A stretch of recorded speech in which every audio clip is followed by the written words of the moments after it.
Selva, guerreiros e guerreiras, tudo bom? Eu sou Luciano Tigre, instrutor de sobrevivência na Dracon, Escola de Aviação Civil, aqui em Curitiba. Eu gosto de dar sempre dicas, daquilo que eu já vivenciei, daquilo que eu já presenciei. Como, por exemplo, o que você faz se você perde o recurso fácil, tá?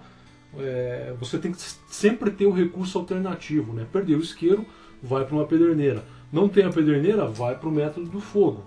O método do arco com fogo primitivo, por exemplo. O ideal é que você sempre tenha algumas cartas na manga numa situação de sobrevivência real, numa situação de acampamento, que seja, num local totalmente previsível para isso, tá? Mesmo assim você leva recursos sobressalentes, porque você não sabe se vai chover, você não sabe se você vai ter a quebra de um equipamento ou coisa parecida de fácil utilização e vai ter que usar um equipamento de utilização secundária, vai ter que improvisar. Então eu vou falar com propriedade de causa, tá?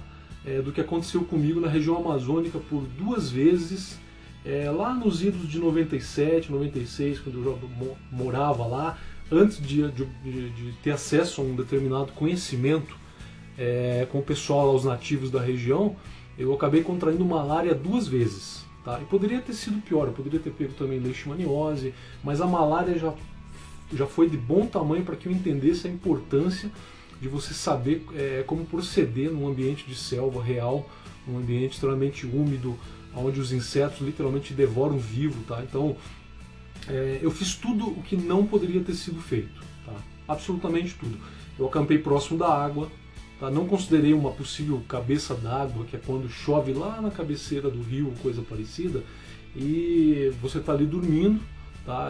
Descansando ali durante a noite e acolhido, por exemplo, por uma enchente, uma avalanche de água que vem proveniente das cabeceiras, das partes mais altas onde choveu, a distância da onde você se encontra. O fator principal nesse caso ali, que eu pude sentir na pele, né, e por 2 vezes, eu cometi esse erro 2 vezes. Eu acampei próximo à água 2 vezes, eu facilitei o trabalho das fêmeas do mosquito, para que elas voassem da onde elas tinham colocado a larva dos mosquitos ali na água, até mim, tá? Um belo mamífero, né? Portador aí de hemácia, sangue, que é o que ela precisa para ela precisa coletar esse sangue, voar novamente até as larvas e para fazer o ciclo do mosquito todo acontecer. A fêmea do mosquito faz isso. Então é uma regra básica de sobrevivência, principalmente para a Amazônia. Você não acampa do ladinho ali de fontes de água ali para tentar facilitar a coleta dessa água, porque você vai ter problema, por exemplo, com o mosquito. Tá? Eu estava com toneladas de repelente. Esse é de farmácia que a gente usa aí. E eu demorei bastante tempo para entender que eles não são tão eficientes, eles não são tão efetivos como, por exemplo, coletar um cupinzeiro, aquele cupinzeiro que dá em galho, tá? Ele tem um aspecto meio escuro, tá? Devido aos provenientes da madeira, da resina que os cupins vão segregando ali. Se você pegar esse cupinzeiro e simplesmente esfregar na pele, eu acredito, por conhecimento de causa, Amazônia, tá? Vivi 10 anos lá, fui militar na Amazônia. O simples fato de você esfregar esse cupinzeiro libera um odor muito semelhante ao da citronela. Eu considero isso até mais efetivo do que o repelente de farmácia. Tá? Os estudos mostram, se você for pesquisar, muitos estudos acabam dando conta de que a fêmea do mosquito ela consegue te encontrar, ela persegue, né, o teu faro, o teu cheiro, vamos dizer assim, através dos resíduos de carbono os rastros de gás carbônico que o teu suor segrega quando você está ali suando, né? Na Amazônia é o que mais acontece. Não é nem por conta de odor de sangue, é um processo que ainda está sendo, ainda está em estudos. Se você for ver as matérias, as defesas aí de tese de mestrado, doutorado com relação a esse assunto, você vê que é principalmente por esse fator. O repelente faz o quê? Ele mascara esses rastros, tá? E a fêmea tem mais dificuldade para te encontrar. O repelente de farmácia, a duração é muito pouca, você precisa ficar passando litros e litros o tempo inteiro disso, ele vai funcionar, tá? Mas eu pude comprovar que ele não é tão eficiente assim quanto as propagandas midiáticas aí divulgam, tá? Eu senti mais firmeza esfregando com o cupinzeiro, jogando com o cupinzeiro para queimar no fogo, mas a melhor coisa que me foi ensinada por nativos da Amazônia, que aí sim, depois desses 2 episódios onde eu peguei malária, tive meu fígado duramente castigado, tá, pelo protozoário da malária que se instala no fígado. Aí você tem que tomar quinina, uma série de um certo potencial ali de químicos, né, para combater esse protozoário, e toma inclusive um outro medicamento para que o quinino não ferre o teu fígado. Tá? O troço é tão forte que pode vir a danificar o teu fígado se você não tomar cuidado também tomando esse outro medicamento. Então, eu nunca mais peguei malária na Amazônia. Eu tive lá em dezembro, agora em janeiro, e fiz questão de comprar as duas substâncias que os índios inclusive usam lá para fazer a pintura de guerra. Por exemplo, o índio pega o urucum, o famoso coloral aqui no sul, mistura com esses óleos que eu vou mostrar para vocês agora e faz a tinta vermelha, por exemplo. Mistura o óleo com carvão e faz a tinta preta. Ele está, além de cobrindo o seu corpo com a pintura, ele já está usando o melhor repelente de selva que eu já vi na minha vida. Tá? No exército era muito complicado a gente operando na fronteira, em locais muito remotos, perto do Oiapoque, lá selva primária, né? Selva brutalmente intocada pelo homem. Tá? Mosquito lá era o que mais tinha, com certeza. Então era muito raro de um militar lá, no nosso caso lá em operação, pegar malária, contrair uma leishmaniose ou mesmo uma doença de Chagas, né, através do barbeiro, simplesmente porque a gente usava ou óleo de copaíba ou óleo de andiroba. Essas duas coisinhas aqui, ó, são o melhor repelente, na minha humilde opinião, tá? Não sou pesquisador, mas eu li muitas teses de mestrado e doutorado, porque é muito fácil você coletar informação na internet, mas é muito mais seguro que você colete informações provenientes de estudo, né? onde esses óleos foram testados, ou no mínimo o estudo que embasa certo conhecimento foi profundamente avaliado, né, através de uma tese de mestrado, doutorado, uma pesquisa aí de um laboratório confiável, tá? Não basta apenas coletar informação. Então, com propriedade de causa, porque eu já usei isso aqui, tá, na realidade, nas selvas lá da Amazônia, principalmente no estado do Amapá, próximo do Oiapoque, tem uma comunidade chamada Carvão. Tá? Foi o local onde eu mais pude ter contato, né, com mosquito na minha vida. Era assim, você respirava e você inalava o mosquito. Era muito mosquito. Tá? E eu cheguei a fazer pequenos testes, como por exemplo repelente, cupinzeiro.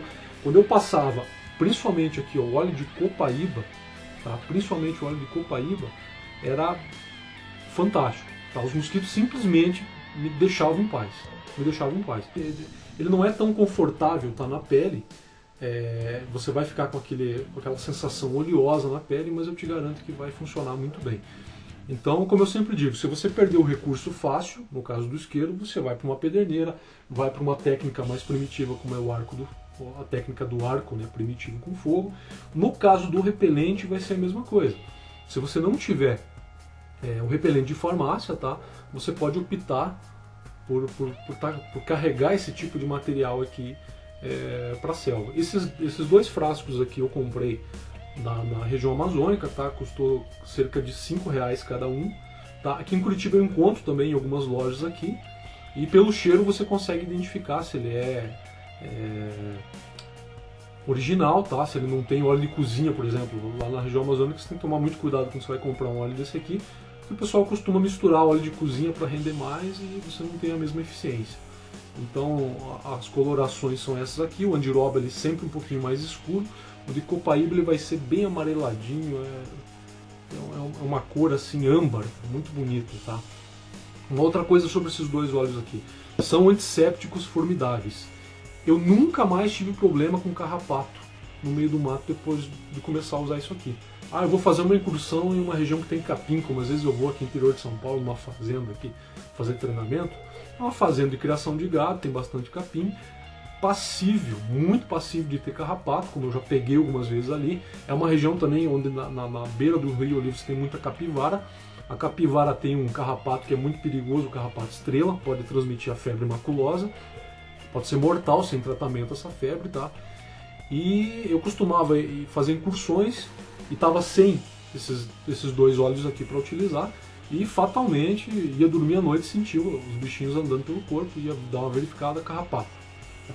Eu nunca mais tive problema, mesmo entrando em capinzal, coisa parecida assim, nunca mais, depois de passar esse óleo aqui, eu tive problema com carrapato. Tá? Vai ser muito efetivo e muito indicado aí para as regiões onde tem bastante mosquito, tá? eu considero com certeza o melhor repelente que eu já usei. É natural, tá? Extraído de uma árvore, na verdade 2 árvores, né? A copaíba é uma árvore, a andiroba é outra. Ambas têm cerca de 40 metros de altura, né?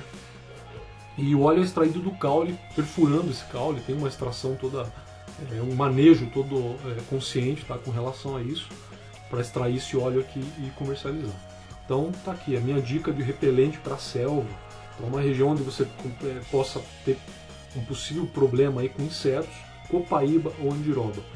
São 2 anti-hematófagos naturais, ou seja, tudo que ama chupar sangue, né, coletar o sangue de um mamífero, como é o nosso caso, né, mosquito, barbeiro, algumas selvas têm muito problema aí com ácaros, né, que vão causando uma lesão, eles criam uma perfuração na pele, se introduzem embaixo da pele e vão causar uma lesão muito séria, muito parecida com a leishmaniose, por exemplo.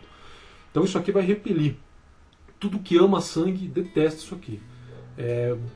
No caso do barbeiro, que transmite a doença de Chagas, também um hematófago, né, ele vai ser repelido por esse tipo de óleo aqui. Então eu vivi 10 anos na Amazônia, servi o exército.